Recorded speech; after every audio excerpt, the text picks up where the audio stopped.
how to explain to actors what's going on. And I said, so imagine you're in a movie called Escape from Malibu, because all the beautiful people have moved to North Dakota where it's clean and safe, and the only people who are left there are the people who can't afford to move away from the coast, because the coast, instead of being paradise, is harmful to your health.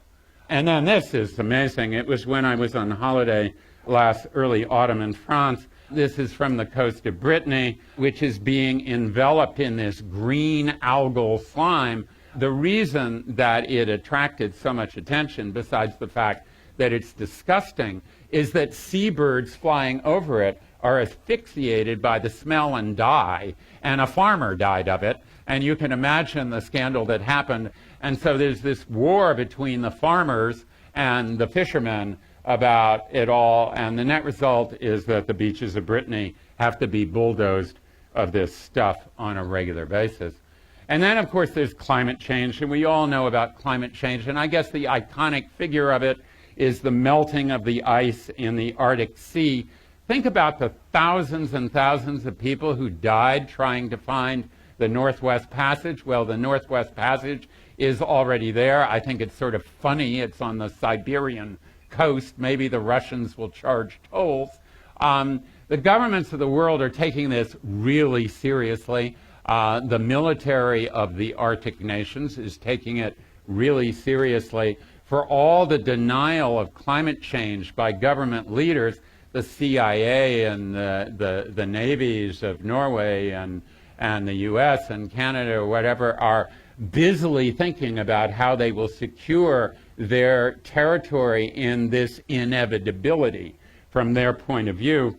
And of course, Arctic communities are toast. The other kinds of effects of climate change, this is coral bleaching. It's a beautiful picture, right? All that white coral, except it's supposed to be brown.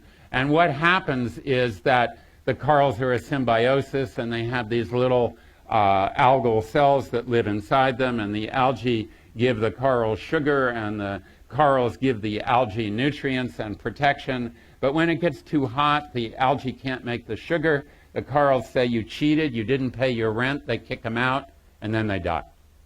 Not all of them die. Some of them survive, some more are surviving, but it's really bad news.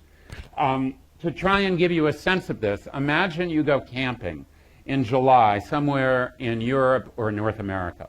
And you wake up the next morning and you look around you and you see that 80% of the trees, as far as you can see, have dropped their leaves and are standing there naked.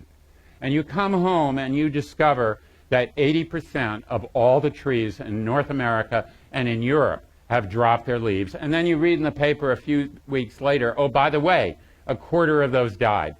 Well, that's what happened in the Indian Ocean during the 1998 El Nino, an area vastly greater than the size of North America and Europe, when 80% of all the corals bleached and a quarter of them died. And then the really scary thing about all of this, the overfishing, the pollution, and the climate change, is that each thing doesn't happen in a vacuum. But there are these, what we call positive feedbacks, the synergies among them that make the whole vastly greater than the sum of the parts. And the great scientific challenge for people like me in thinking about all this is, do we know how to put Humpty Dumpty back together again? I mean, because we, at this point, we can protect it, but what does that mean? We really don't know. So what are the oceans going to be like in 20 or 50 years? Well, there won't be any fish except for minnows, and the water will be pretty dirty and all those kinds of things, and full of mercury and et cetera, et cetera. And dead zones will get bigger and bigger, and they'll start to merge, and we can imagine something like the dead zonification of the global coastal ocean. Then you sure won't want to eat fish that were raised in it, because it would be a kind of gastronomic Russian roulette. Sometimes you have a toxic bloom, sometimes you don't. That doesn't sell. The really scary things, though, are the physical, chemical, oceanographic things that are happening. As the surface of the ocean gets warmer, The water is lighter when it's warmer. It becomes harder and harder to turn the ocean over. We say it becomes more strongly stratified. The consequence of that is that all those nutrients that fuel the great anchoveta fisheries, the sardines of California or in Peru or whatever, those slow down and those fisheries collapse. And at the same time, water from the surface, which is rich in oxygen, doesn't make it down, and the ocean turns into a desert. So the question is, how are we all going to respond to this? And we can do all sorts of things to fix it.